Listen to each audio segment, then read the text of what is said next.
കാലിക്കറ്റ് സർവകലാശാലയിൽ സമരം നിരോധിക്കാനുള്ള നീക്കം അംഗീകരിക്കാനാകില്ല എന്ന് SFI. വിദ്യാർത്ഥി സമരം ശക്തമായി തുടരുമെന്നും SFI വ്യക്തമാക്കി. മുൻ ഹൈക്കോടതി ഉത്തരവ് ചൂണ്ടിക്കാട്ടിയാണ് സർവകലാശാലയിൽ സമരങ്ങൾക്ക് നിരോധനം ഏർപ്പെടുത്താനുള്ള നീക്കം നടന്നത്.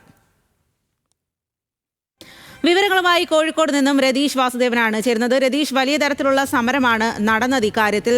എന്നാൽ സമരം നിരോധിക്കാനുള്ള നീക്കം അംഗീകരിക്കില്ല എന്ന് SFI പറയുമ്പോൾ കൂടുതൽ ശക്തമായ പ്രതിഷേധത്തിലേക്കാണോ നീങ്ങുന്നത്? സ്വാതി, തീർച്ചയായും അത്തരത്തിൽ തന്നെയാണ് SFIയുടെ ഈ പ്രസ്താവനയെ കാണേണ്ടത്. കാരണം കഴിഞ്ഞ ജൂലൈ 8-ന് SFI നടത്തിയ പ്രതിഷേധ മാസത്തിൽ പങ്കെടുത്ത യൂണിവേഴ്സിറ്റി ക്യാമ്പസിലെ 9 വിദ്യാർത്ഥികളെ അനിശ്ചിതകാലത്തേക്ക് VC സസ്പെൻഡ് ചെയ്തിരുന്നു. ഇതോടുകൂടി SFI വലിയ പ്രകോപിതമാവുന്നു. അതിന് പിന്നാലെയാണ് ഈ സമര നിരോധനം വീണ്ടും നടപ്പാക്കാനുള്ള ഒരു ധാരണയിലേക്ക് സർവകലാശാല എത്തുന്നത്, VC എത്തുന്നത്.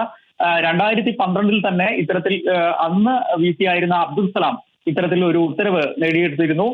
അതാണ് 13 വർഷങ്ങൾക്ക് ശേഷം പുതിയ vice chancellor doctor P. Raveendran ഇത് ഉപയോഗിച്ചുകൊണ്ടാണ് സമരങ്ങളെ നേരിടാൻ, SFIയെ നേരിടാൻ ഉപയോഗിക്കുന്നത്, ഈ സമര നിയന്ത്രണം ഉപയോഗിക്കുന്നത്. അതൊരിക്കലും അനുവദിക്കില്ല എന്ന് പറഞ്ഞുകൊണ്ട് തന്നെയാണ് ഇന്ന് ഉൾപ്പെടെ ക്യാമ്പസിലേക്കും ഈ പുറത്താക്കിയ കുട്ടികൾ ഉൾപ്പെടെ ക്യാമ്പസിലെ താമസ സ്ഥലത്തേക്കും ഉൾപ്പെടെ മാർച്ച് നടത്തിയത്. അതുകൊണ്ട് വരും ദിവസങ്ങളിലും SFI കോഴിക്കോട് സർവകലാശാലയിൽ വലിയ സമരത്തിലേക്ക് തന്നെയാണ് പോകുന്നതെന്നാണ് മനസ്സിലാക്കുന്നത്.